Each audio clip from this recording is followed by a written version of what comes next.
Hello. So today, how I afford to travel full-time without a job. I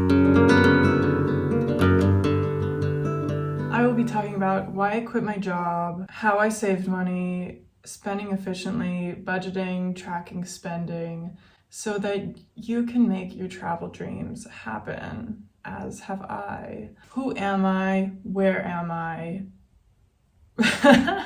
So my name is Maddie. I'm originally from Seattle, Washington. I am currently in Vienna. For the past 4 months, I've been traveling full-time without a real job. The funny thing is, I was looking at my expenses the other day, and so far I've been in Europe since January, and it's now May.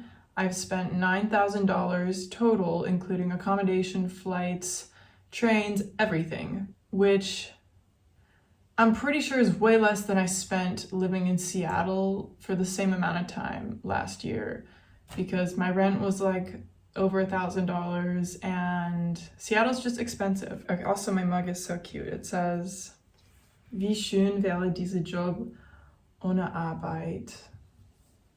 I have my notes right here because I'm a note taker, and I was journaling about all this the other day, and I was like, God, there's just like so much to say. So, the money. How I saved. Basically, before I came on my little travel extravaganza, I worked full-time for a little over 2 years after I graduated from college, and I worked in the finance field, which I found to be not very mentally challenging. Well, sometimes mentally challenging when dealing with people, but otherwise I just felt like I wasn't being stimulated. Why did I quit my job? I wrote this down. Can I just say the bullet points? Okay, I was feeling uninspired with the work / with my life. I had the money saved up to do it. I had no attachments, no pets, partner, house. Like nothing was tying me down to being in Seattle.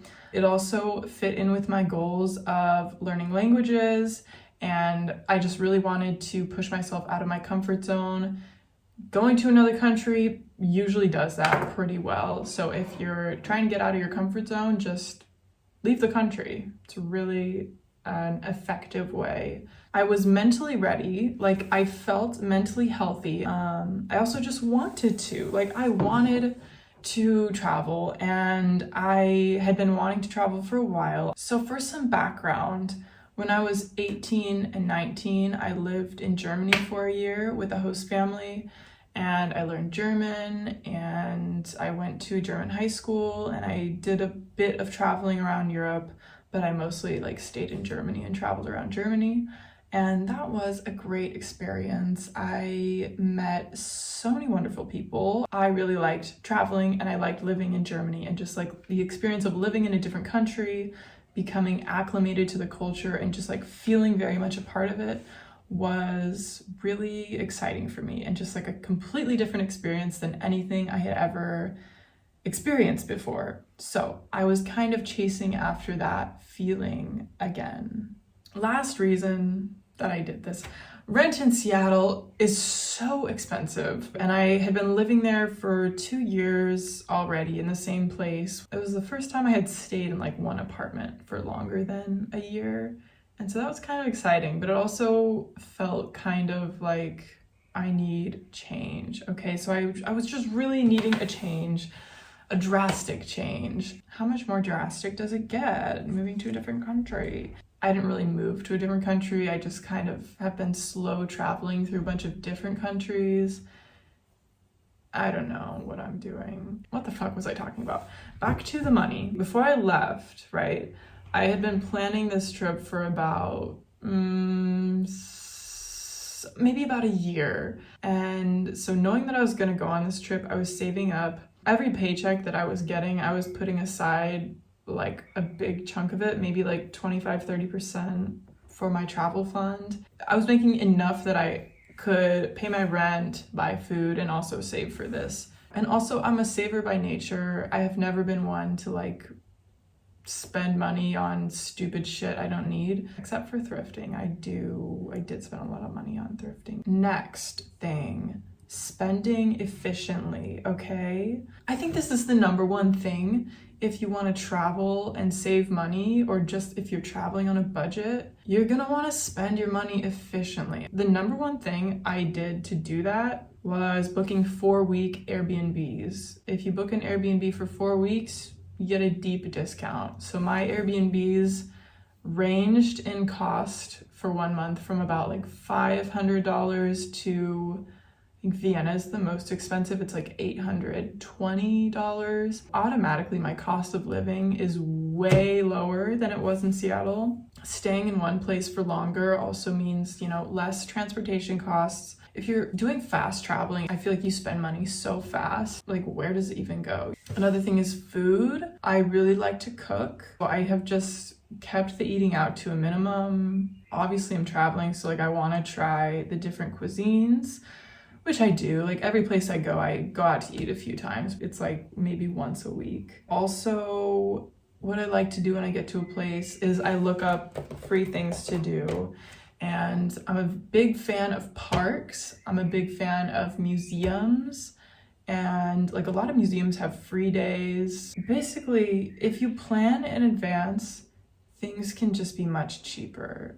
Just think about it for a little bit before you go, and think about, what am I going to be spending money on, and how can I make that amount less? Budgeting and tracking spending. When you're traveling, there's so many random costs that you need to pay for. I need to get a sandwich at the airport. I need to pay for this bus. One thing that I have done throughout this entire trip has been to keep a very close eye on my spending. I have this Excel spreadsheet that is a little bit insane.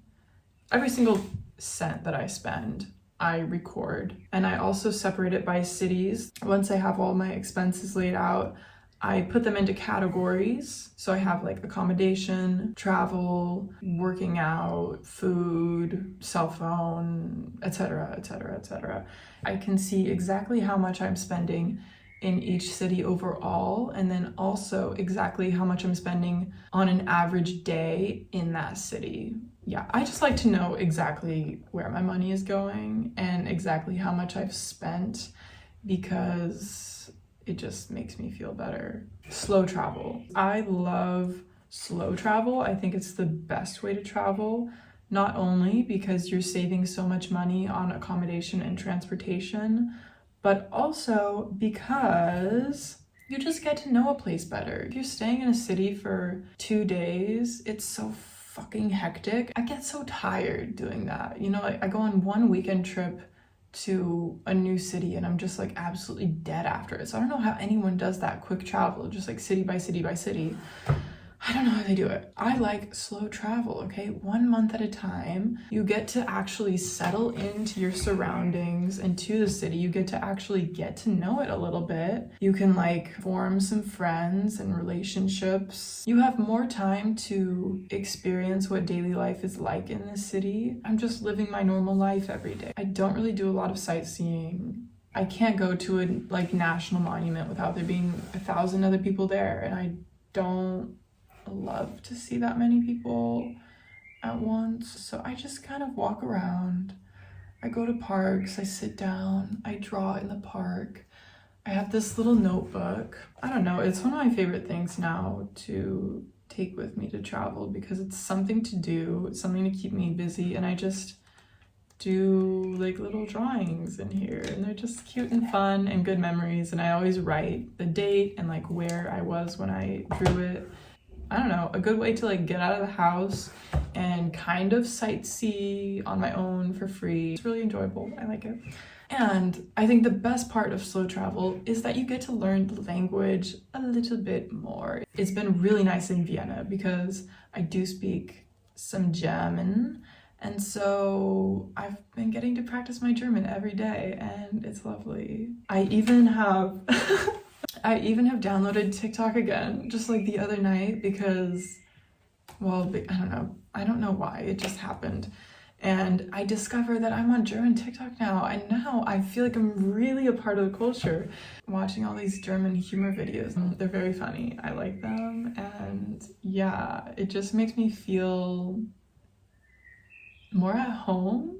Like, you know what I mean? Gosh.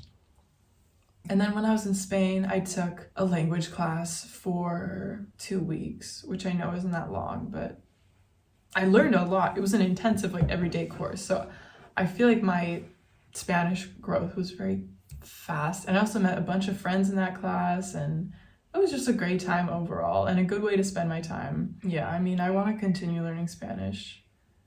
So maybe I'll go to South America next. I don't know. And then when I was in Italy, I want to say I learned, I didn't learn Italian. I learned a few words in Italian and like a few sentences and just like things to get around on the daily. And it's just fun. And then my friend Anna, who I was in Italy with, speaks Italian. So it was just fun. I think Croatia was the place where I was probably the least competent in the language. I'm sorry, Croatian is hard as fuck. I learned a few words, but it just wasn't gonna happen for me there, unfortunately. Anyway, I'm so hungry. It just hit me in my stomach. I also want to point out, there are so many other options if you want to travel cheaply. You can do Workaway. It's a very good option. I know lots of people have done that. You could house sit. Those are my 2 options. I'm sure there are more. But also, like, hostels are very cheap and good for meeting people. That's my little spiel of how I afford to travel full time and why I quit my job. And yeah, I just try not to spend money as much as possible. And I keep track of everything. And I saved up a lot to do this. So yeah, those are my secrets. If you have any questions, let me know. Have a good rest of your day.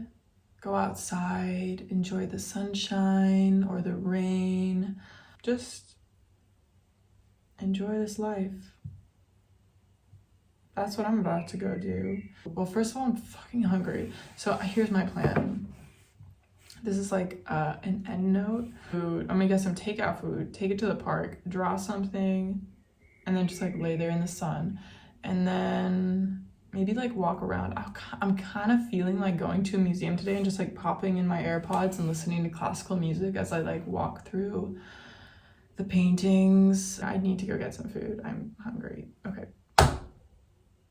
Tschüss. Wir sehen uns bald wieder. Und ja, ich liebe euch so viel. Ihr seid die besten Menschen meines Lebens. Und ja, ich weiß nicht, ob mein Deutsch korrekt ist, aber es ist egal. Es ist mir egal. Also, tschüss und schönen Tag. Okay, bye bye.